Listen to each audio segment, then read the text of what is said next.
मत्ती रचित सुसमाचार चैप्टर 24। मंदिर के विनाश की भविष्यवाणी। जब यीशु मंदिर से निकलकर बाहर जा रहा था तो उसके चेले मंदिर के भवन को दिखाने उसके पास आए। तब उसने उनसे कहा, क्या तुम ये सब नहीं देखते?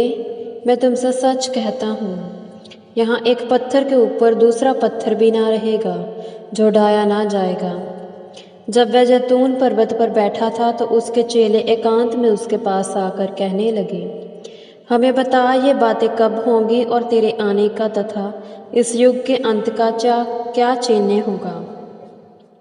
इस पर यीशु ने उत्तर दिया, सावधान रहो, कोई तुम्हें धोखा ना दे, क्योंकि बहुत से लोग मेरे नाम से ये कहते आएंगे मैं मसीह हूँ, और बहुतों को धोखा देंगे। तुम लड़ाइयों की चर्चा और लड़ाइयों की अफवाह सुनोगे।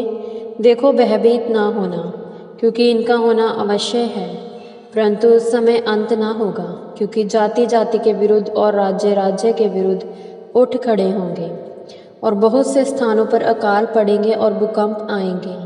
परंतु यह सब बातें तो पीड़ाओं का आरंभ ही होंगी। तब वे क्लेश दिलाने के लिए तुम्हें पकड़वाएंगे और मार डालेंगे, और मेरे नाम के कारण समस्त जातियां तुमसे घृणा करेंगी। उस दिन में बहुत से लोग ठोकर खाएंगे, एक दूसरे से विश्वासघात और एक दूसरे से घृणा करेंगे। तब बहुत से झूठे नबी उठ खड़े होंगे और बहुतों को भरमाएंगे। अधर्म के बढ़ने के कारण बहुतों का प्रेम ठंडा पड़ जाएगा, परंतु जो अंत तक धीरज धरे रहेगा उसी का उद्धार होगा। राज्य का यह सुसमाचार सारे जगत में प्रचार किया जाएगा कि जब जातियों पर साक्षी हो, और तब अंत आ जाएगा। महासंकट का आरंभ। अतः जब तुम उस उजाड़ने वाले घृणात वस्तु को, जिसकी चर्चा दानियल नबी के द्वारा हुई थी, पवित्र स्थान में खड़ी देखो, पाठक समझ ले, तो वे जो यहूदिया में हो पर्वतों पर भाग जाएं, जो घर की छत पर हो वह घर में से कुछ लेने के लिए नीचे ना उतरें, जो खेत में हो वे अपना वस्त्र लेने के लिए पीछे ना लौटें। उनके लिए हाय जो उन दिनों में गर्भवती होंगी और जो दूध पिलाती होंगी।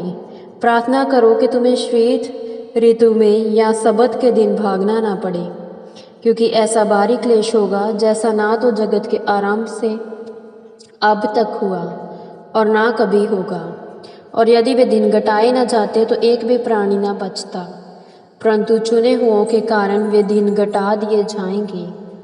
तब यदि कोई तुमसे कहे, देखो मसीह यहाँ है या वहाँ है, तो विश्वास ना करना, क्योंकि झूठे मसीह और झूठे नबी उठ खड़े होंगे तथा बड़े बड़े चिन्ह और अद्भुत काम दिखाएंगे, यहाँ तक कि यदि संभव हो तो चुने हुओं को भी भरमा दें। देखो, मैंने पहले ही तुमको बता दिया है, इसलिए यदि कोई तुमसे कहे वह जंगल में है तो बाहर ना निकल जाना, या देखो वह कोठरियों में है तो विश्वास ना करना।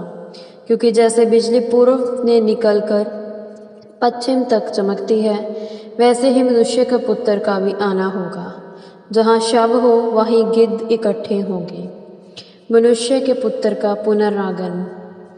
उन दिनों के क्लेश के तुरंत पश्चाताप सूर्य अंधकार में हो जाएगा तथा चंद्रमा अपना प्रकाश न देगा, और आकाश से तारागण गिरेंगे तथा आकाश की शक्तियाँ हिलाई जाएंगी। तब मनुष्य के पुत्र का चिन्ह आकाश में दिखाई देगा, और पृथ्वी की सब जातियाँ विलाप करेंगी, और लोग मनुष्य के पुत्र को सामर्थ्य तथा बड़े वैभव सहित आकाश के बादलों पर आते हुए देखेंगे। और वह तुरही की तीव्र ध्वनि के साथ अपने स्वर्गदूतों को भेजेगा, और वे चारों दिशाओं में आकाश के एक छोर से लेकर दूसरे छोर तक उसके चुने हुओं को एकत्रित करेंगे। अंजीर के वृक्ष से यह दृष्टांत सीखें, जब उसकी डाल कोमल हो जाती और उसमें पत्तियां निकलने लगती है तो तुम जान लेते हो कि ऋतु शीघ्र निकट है।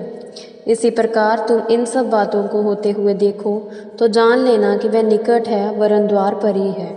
मैं तुमसे सच कहता हूँ कि जब तक ये सब बातें न पूरी हो, इस पीढ़ी का अंत ना होगा। आकाश और पृथ्वी टल जाएंगे, परंतु मेरे वचन कभी नहीं टलेंगे। जागते रहो, उस दिन या उस घड़ी के विषय में कोई नहीं जानता, ना तो स्वर्गदूत और ना ही पुत्र, परंतु केवल पिता। मनुष्य के पुत्र का आना ठीक नूह के दिनों के समान होगा। क्योंकि जल प्रलय के पूर्व के दिनों में जिस प्रकार नूह के जहाज में प्रवेश करने के दिन तक लोग खाते पीते रहे और उनमें ब्याह शादियों हुआ करती थी, और जब तक जल प्रलय उनको बहा न ले गया वे इसे समझ न सके, इसी प्रकार मनुष्य का पुत्र भी आना होगा। उस समय दो मनुष्य खेत में होंगे, एक ले लिया जाएगा और दूसरा छोड़ दिया जाएगा। दो स्त्रियां चक्की पीसती होंगी, एक ले ली जाएगी और दूसरी छोड़ दी जाएगी। इसलिए जागते रहो, क्योंकि तुम नहीं जानते हो कि तुम्हारा प्रभु किस दिन आएगा। परंतु यह निश्चय जानो कि यदि घर के स्वामी को पता होता कि चोर रात में किस समय आएगा, तो वह जागता रहता और अपने घर में सेंध लगने न देता। इस कारण तुम भी तैयार रहो, मनुष्य का पुत्र उस घड़ी आ जाएगा जबकि तुम सोच भी नहीं रहे। विश्वास योग्य दास। ऐसा विश्वास योग्य और बुद्धिमान दास कौन है जिसे उसका स्वामी सेवकों के ऊपर अधिकारी नियुक्त करे कि ठीक समय पर उन्हें भोजन दे। धन्य है वह दास जिसका स्वामी आकर उसे ऐसा ही करता पाए।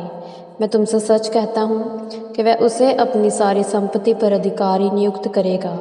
पर यदि वह दुष्ट दास अपने मन में कहे, मेरे स्वामी के आने में अभी बहुत देर है, और मैं अपने संगी दासों को पीटने लगे और शराबियों के साथ खाने पीने लगे, तब उस दास का स्वामी ऐसे दिन आएगा जब वह उसके आने की आशा ना करता हो, और ऐसी घड़ी आएगा जिसे वह जानता भी ना हो। तब वह उसे कठोर दंड देगा और पाखंडियों के साथ उसे डाल देगा। वहाँ रोना और दांत पीसना होगा। यह प्रभु की वाणी है। ईश्वर को धन्यवाद।